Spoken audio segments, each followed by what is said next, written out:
Hello? I'm just doing this for my husband.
I don't speak.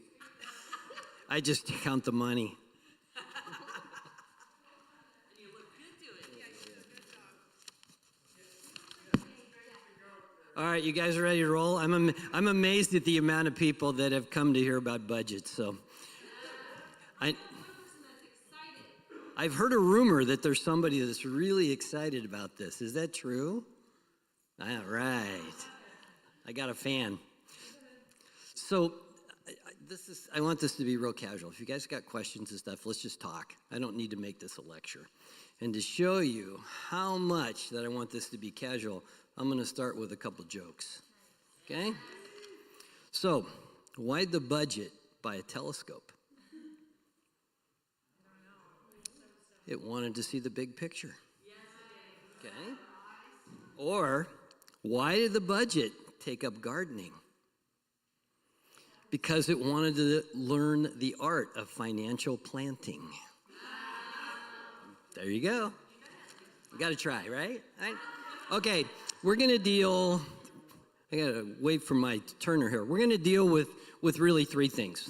Why do you do a budget? How do you do a budget? And what makes a budget work? Okay? We ready to go there? We good? All right, let's go to the next one, Keith. All right, why do you do them? The main reason you do a budget is you control your finances.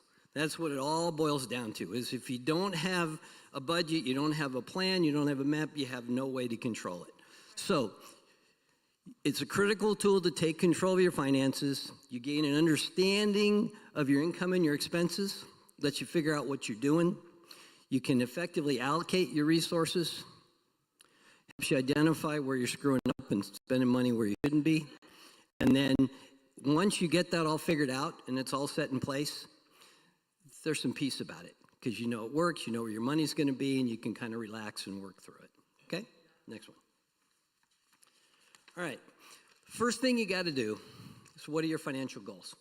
So you're here, you're going to do a budget. What are you trying to figure out? Okay? You're just trying to understand your finances and where your money's going. You're trying to get out of debt, reprioritizing your spending habits, planning for the future. Whatever it is. So just, it can be a million goals, but as you do this, figure out what your goals are going to be and what you're trying to do. Okay, then how do you begin? There is a ton of, if you Google budgeting apps, there's a ton of them out there. But you don't have to do that. Pen and paper work fine. If you got an Excel spreadsheet, you can do it there, and that's free. But I'm an old guy, and I know the young guys like apps on their phone, and if you do better on budgets with an app on your phone, they got them. There's pros and cons. The apps on your phone probably work great, but they're going to be more expensive than pen and paper. But it really doesn't matter. What really matters is that whatever you choose, you use it. That's what it really boils down to. So you've got to use the tools in order to make it work. Okay, next. Yep. If you're interested in apps, Dr. Google here. The ones that I get recommended, if you want, one's called Monarch, Quicken's got one, Rocket Money's got one, and one called Empower. Those are the four that have been highly recommended. Okay. Monarch. Monarch. Quicken. Tell me when you're ready, Jim. Rocket Money. And Empower. No, I use pen and paper. I'm an old guy. There you go. Notebooks, anything works. Okay, how do you get going? You're going to start your budget. First thing you got to figure out is what's your income. What you want to do is do your take home, not your gross, because it'll mess you all up. It's what you're taking home. And if you, let's say you're commission, trying to figure out how to do it. If you're on commission, you want to estimate because your income's going to fluctuate, but do an estimation of what it is. Otherwise, just use your take home. If you're paid every other week, that gives you 26 pay periods. We're going to talk about savings in a minute. I like to do the budget off of 24 pay periods. So you got 2 pay periods a month. And what that does is that gives you 2 free pay periods throughout the year for big expenditures. You can really go big and buy new tires for your car. You can do a bunch of different stuff, or you can put it into your savings. And it's also a lot easier that way. So just something to think about. Once you've got, okay, here's my money. I've got a pretty good idea of what I'm making. Then you've got to start allocating. First 2 things out of the gate, giving and savings. The giving can be, as we heard last week, and let me see if I got it. It can be tithing, offering, first fruits, and alms. Okay? So it can be any of that, but that's your giving. And then the next one is your savings. Okay? Savings in a perfect world is you'd get 2 to 3 months worth of your expenses, but you're going to be able to build that over time. What a lot of people do is if you got money at the end of the month, then you use that for savings. Flip it the other way. You want to learn to live off of your money after. So you have your net income, you have your giving, you have your savings, and then you have an amount of money. That's what you want to learn to live off of. Okay? So, next one. There's really 3, come on, it's not that boring yet, is it? Yeah. There you go. There's really 3 main categories. When you start looking at your expenses, you got to allocate money first for your living expenses, 2 for consumer debt, and 3 for discretionary income, okay? Examples of each one. So examples up here of your necessary living expenses: mortgage, rent, utilities, food. The next set, your consumer debt, car payment, credit card payment, personal loans, student loans, any of your debt, and then basically your discretionary spending is everything else.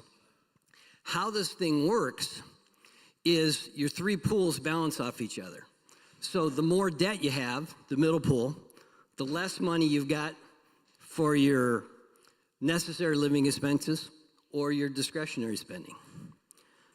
The less debt you got, the more money you've got for the other items. It just very simple. It all balances out. If you have a lot of debt, you may have to play max flies, not Pro V1s, Danny. Okay. What's important here is you guys have to decide where your priorities are. If these are the major categories, if you say, look, I need a Frappuccino at Starbucks every day, that is a necessary living. Okay, fine. Just figure it out in your budget. Just like if you say, I want a gardener, right? Fine. I'm not going to tell you what goes in here, but you have to understand if you're going to put more in one category, you're going to have to take it out from another because it's a zero-sum game. So it's an individual choice of what goes into each category. You just have to make it work, okay? So once you've got that, and you got it all set up, then the fun begins. If you have more income, then you have expenses. You're golden. You can give more. You can buy more Frappuccinos. You can do whatever you want. If you have more expense than you have income, then you have to start making some real decisions, okay? So in order to make the decisions, you can reduce the discretionary savings, your discretionary amount. So again, the three categories.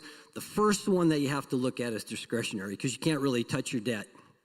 You've got to do the discretionary and hopefully that as you reduce down the discretionary, everything's going to balance, okay? If it doesn't, then you've got more work to do. And a lot of what happens is where you've got a little bit of play is in your giving and your savings. After what you heard last week, I'm going to change it just a little bit. If you've never tithed or you've never saved, then you may not be able to do the whole enchilada right out the bat. Is that it may take you some time to get there. The important piece is you got to do something. So let's make a number up. If you're bringing home $3,000 a month, your tithes would be $300. If you can't fit $300 in there to begin, and you can go 50 or 60, well, go sit 50 or 60 with the plan of over the next 6 months, I'm going to get to 300. Remember what you heard last week. It's not that God needs your money, it's God's looking to bless you. The faster you can get to 300, the more blessing you're going to get, okay? So cutting back on the tithing and the savings shouldn't be an excuse to not make hard decisions. Number one, you've got to make the hard decisions. And then the classic line is, don't assume that once you make more money, then you're going to be able to start giving. Yeah, it's the biggest lie you're ever going to do. If you can't give now, you're not going to be able to give when you make more money. It just won't work. You stake in the ground if you have to start. And that's the biggest decision here. You got to start giving, and then the rest of it will play out. And then sometimes, as you're looking at cutting, you just may need to say, I got to find more money. And there may be another job, another opportunity, different stuff. You may need to just add on the income side rather than the giving side. Okay? That stuff make sense? Okay. That's what I'm hoping. Yes, sir. Yep.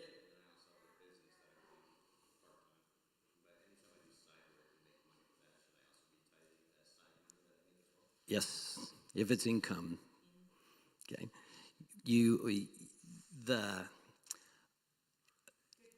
It's very good. The number, 10% is usually what people land on, but it's between you and God. And, God may tell you give 20%. It's, the more the blessing. So it's a matter, but any income you've got is what you need to tithe on, basically. And then Kim can tell you about first fruits and alms and all kinds of other stuff too. Keys. Number one, set up a separate account. So for your savings, don't just kind of mingle it in, keep it separate.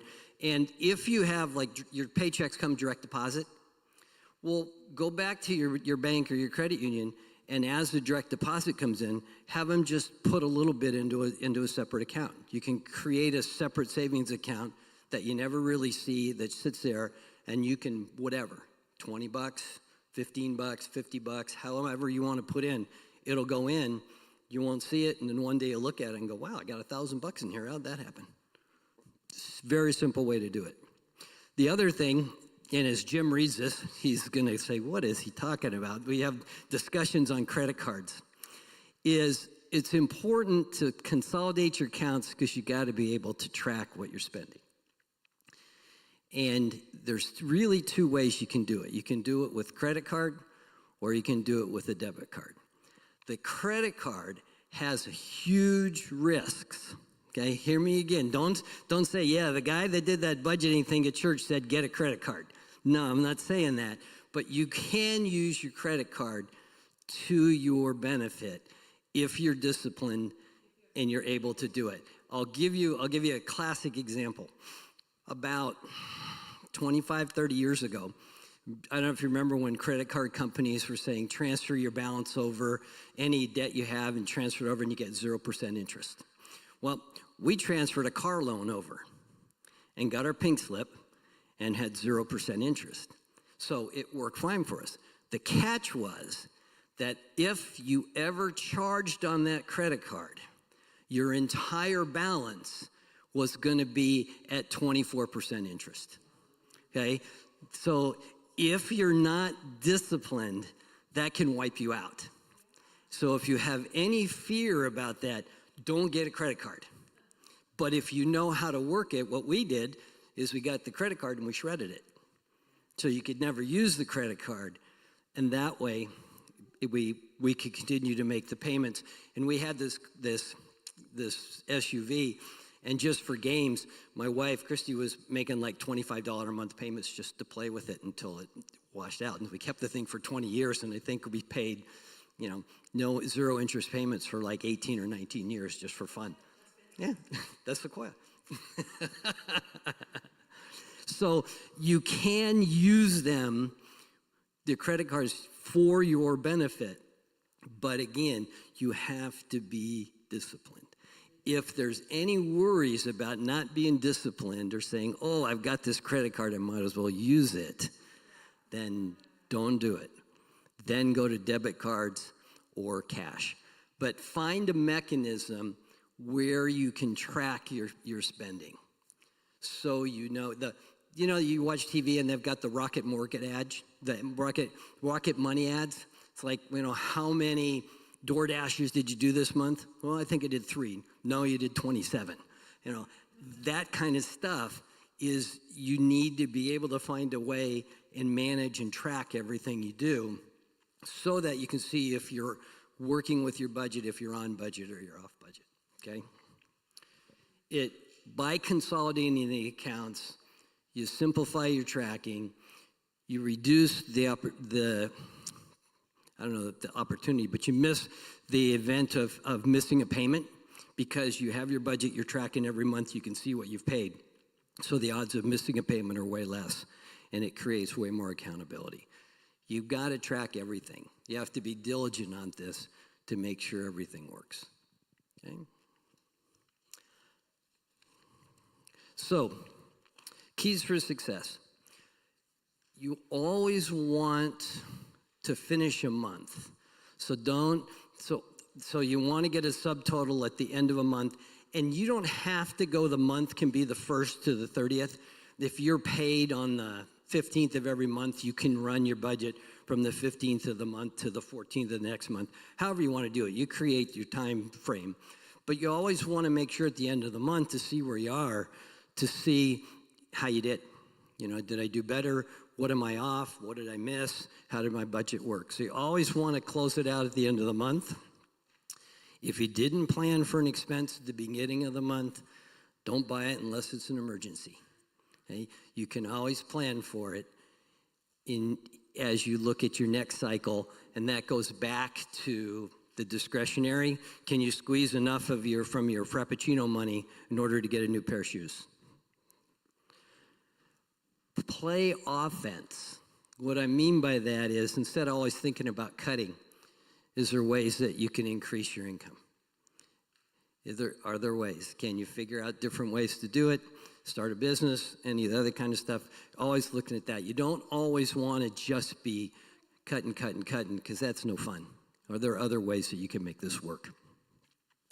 And then what you're going to hear about next week from Jim, pay off your consumer debt as fast as possible. The quicker you can get it paid off, the middle category goes down and you got more money for everything else. For giving, for discretionary, all that kind of stuff. And then when you're doing some personal work is, what's the spending trigger? I worked hard this week. I deserve a new pair of shoes. I worked hard this week, or I'm too tired, I'm going to go DoorDash. Or, what causes you to spend money, and how can you stop doing that? And that's just between you and the Lord, trying to figure out, okay, what am I doing? Why am I doing it? And how can I make it better? Okay? Still, people not in questions? Okay. Yep.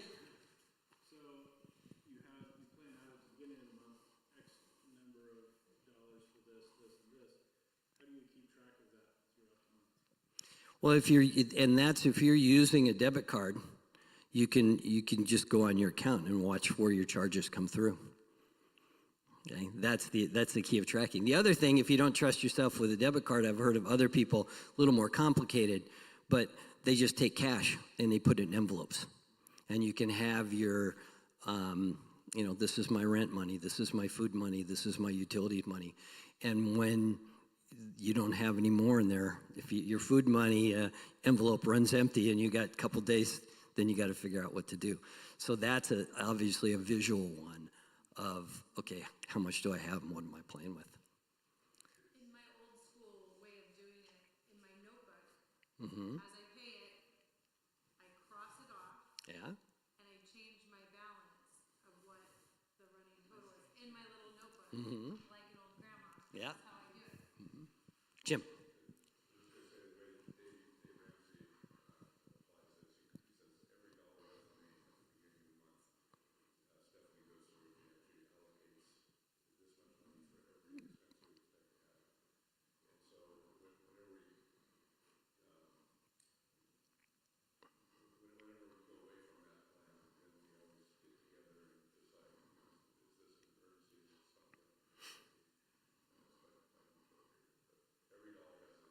Yep.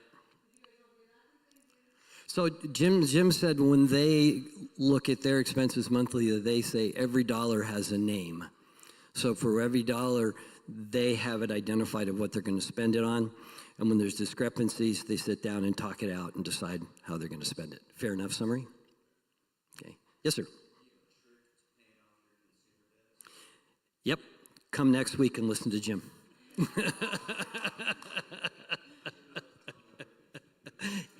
Andrew.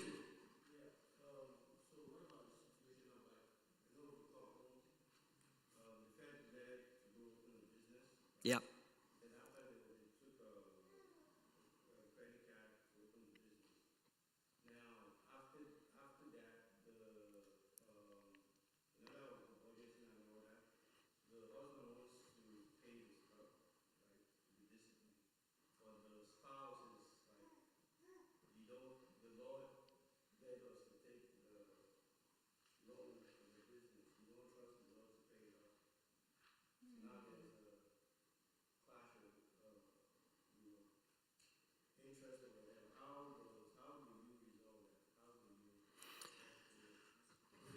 Yeah, that different families are going to do it different ways.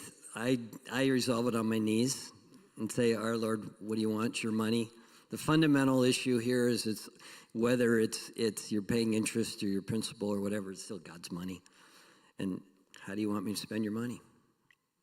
Also, his word is pretty clear about not serving two masters and not being in servitude to a lender.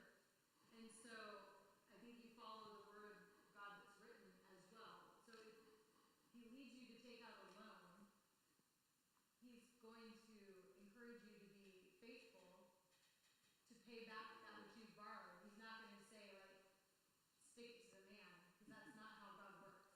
You know, he's full of integrity and honor, and if you say you're going to do something, there's a follow through that's required. The hardship is when you have a spouse that's not in agreement with it. Yeah.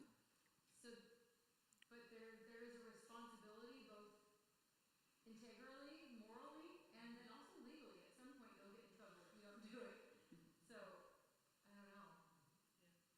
That'd be hard. It's a very hard one. Romeo. Outside of the parameters you set up here, but in the idea of helping out a friend or something like that, is it ethical to charge interest as a believer? I don't do this, but I'm just asking. Well, yeah. I mean, depending. Is this a business or are you loaning money? So if I have a corporation at one point with my friends, and we bought real estate. yeah. And we take private loans Mm-hmm. from different individuals, 50,000 here, 100,000 there, and we paid interest to these individuals, and it was better than what they were paying sitting in the bank. Mm-hmm. So it worked to their advantage. But none of us were believers. We weren't borrowing money from any believers, nor were we lending money. I'm just asking them overall, if I wanted to do something like that for some friends or enemies or whatever. Well, the enemies get charged a higher interest rate than the friends. I personally, this is Terry, this is just me. I don't have any trouble with interest. I think it needs to be fair, and I think it needs to be upfront. So Rick says, hey, Romeo, I need to borrow 100. I need to borrow $100. You say, okay, I'll give you 100, but when you pay me back in 3 months, I want 120. Okay, if he agrees, then you got a deal. That's it. Yeah. Other questions? Come on. Yeah.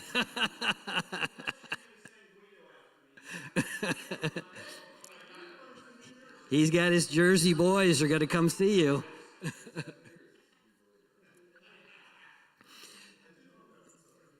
All right, budgeting is a long-term process. So if you're going into this and you're going to say, look, I'll just do it for a month just to see if it works, it's not going to work. You're going to have to do it. And I have here commit to 6 months, but once you go 6 months, you go a year, then you've got it. And then it's going to stay and just be part of you. And if you're not willing, again, to use your tools and commit, don't waste your time. You got to jump in with both feet, or it's not going to work for you. The longer you stick with it, the better it's going to be. Step. I think it's good to commit your finances to the Lord. Mm-hmm. It sounds obvious. No, I agree. I think the fundamental overriding everything in this series is that it's God's money. He gives you a 90%, likes 10 back, and he wants to use that 10% to bless your socks off. So it's a great gig if you jump in. Mm-hmm. Yes, sir.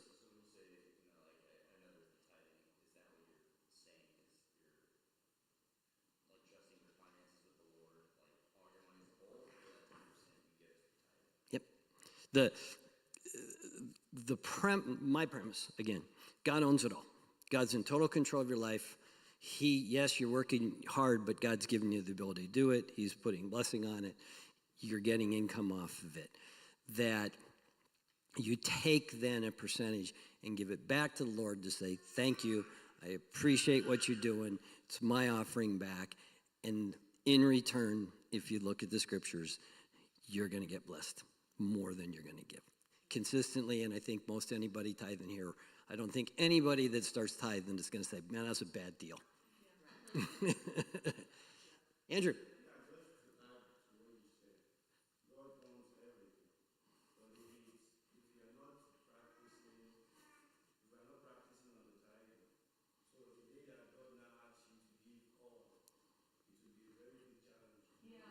Mm-hmm.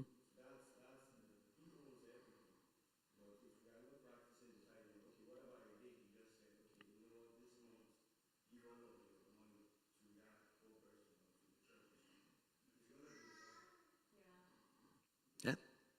Great. All right. I wanted to make sure this was short because I didn't want it to go on. Everybody go, gosh, this budget thing's going forever. So I set up more questions. And so here are the questions I've got to break up into small groups to just talk it through. Why are you here? Why did you come? What did you want to learn?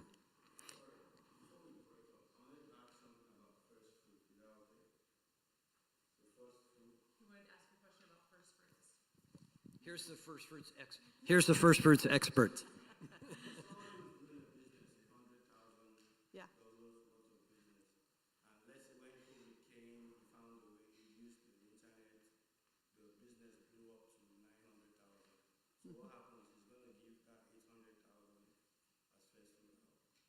Great question. Remember last week I said you give it once, right?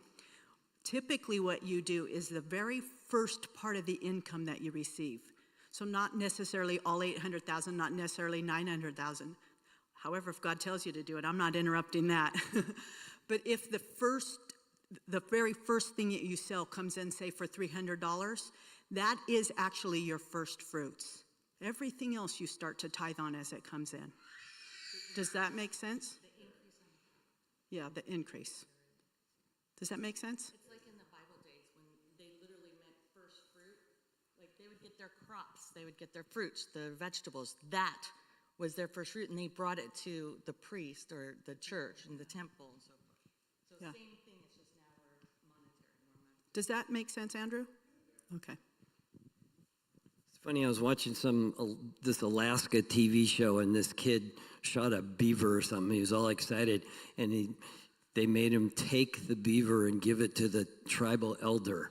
It was his first fruit. It was the first beaver he had shot, and I went, dang, Kim should see that. All right, so why are you here? What do you want to learn? Do you have financial goals? Have you tried budgeting in the past? What type of budgeting tool do you think works the best? What do you think about the consolidating accounts and credit cards and debit cards? That'll be a good one. And then do you have spending triggers? I hear a yes.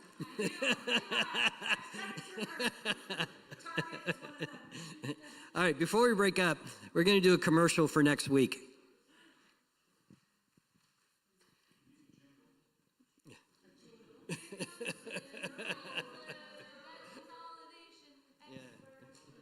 So speaking of debt reduction, that's going to be one of the topics that I cover next week.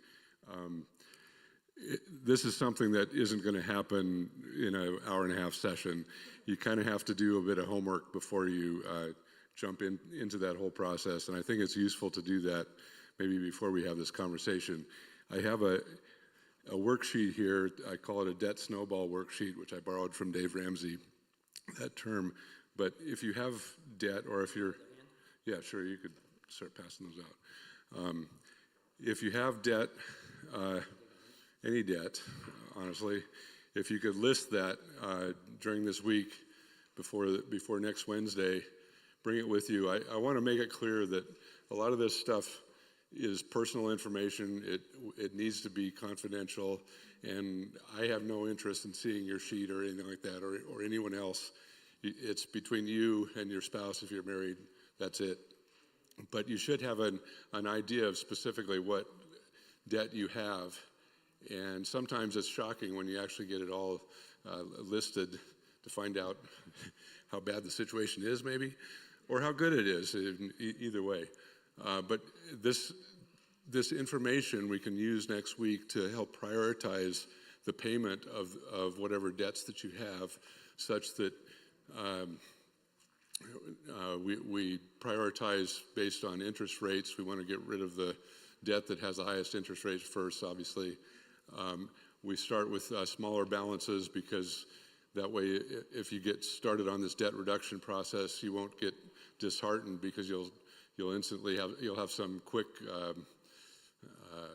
reward, if you will, for paying off the first lower balance items.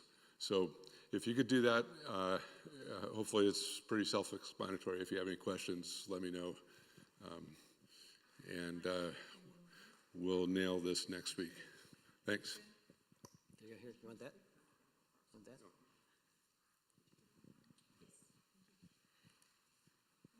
All right, before we break up, I got one last question for you. Why did the quarter break up with the penny? Because it felt it was being nickel and dimed. Okay, so you want us to break up into Just small break up into small groups. Those are your questions. Yeah. At some point, are we going to go to the opposite side of this and more the entrepreneurial thing of how somebody gets sidelined through the side hustle thing, and what that might be, or some people that are interested in going into business themselves? Any brainstorming? Well, this was designed as a real basic introductory series, and I think I don't speak for you. I think if there's interest in people wanting to go further, I think there's plenty of opportunity to do that. I mean, you can bring in people and talk about retirement investing. You can talk about anything that you want. But this one was just kind of finance 101. Yeah, I mean, because especially maybe younger people or people that are retiring want to get a side hustle going. How does that work? And Yeah, I mean, you can go really in depth, disability insurance, life insurance, pension plans. Are you funding your retirement early? You can on and on and on and on. There's so much. I would say as like it's kind of like one of those fine lines of the church giving advice in that. So it would need to be that we're not recommending certain things, because people could be like, "Oh, I took your advice and then I just circled the drain and now I'm going to blame the church." it's just an idea. No, it's a great idea. I was talking to our neighbor who is a financial planner, and he is also a longtime member of a established church, and he's older, and he said that he meets with so many people in his congregation who don't know how to do wills. They don't understand what's happening in Oregon in particular, and their children are losing out on inheritance that they have worked so hard for their whole life, because they don't know these things that you're talking about. Also investments, and just this is not something that the church talks about a lot. And the reason is what I just said, because we don't want to get in trouble for somebody making a wrong decision. So, but I also think there's a real place for it. There's a whole community of people that would really benefit from that. So I think let's pray about what that looks like, because I think it's a great idea. Dave Ramsey's built a career on it. He has, he absolutely has. We can even have a session on how to put Isaiah 58 foundation in your will.